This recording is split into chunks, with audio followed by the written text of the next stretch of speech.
কিরে, এত দেরি হলো? বাবার ওষুধগুলো আনতে বলেছিলাম, এনেছিস? আর বললাম যে মাসকাবি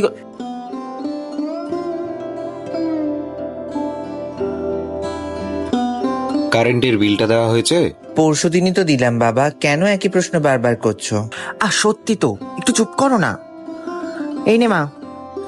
আর শোন না মা, কাল অফিস যাওয়ার সময় ওই রেশন কার্ডগুলো জমা পড়ে আছে, একটু নিয়ে আসিস না রে।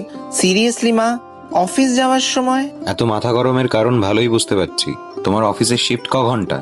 এত দেরি তো হওয়ার কথা নয়। সিরিয়াসলি বাবা, এখন সন্দেহ করা শুরু করে দিয়েছো? বিশ্বাস করো, তোমাদের দায়িত্ব নিতে নিতে না আমার অর্ধেক জীবনটা কেটে গেছে। এখন আর অন্য কিছু করার সময়ও নেই। কে বলেছে দায়িত্ব নিতে? যাও, বিয়ে করে চলে যাও। আচ্ছা চুপ করো না। এই হ্যাঁ রে, তোকে বিয়ে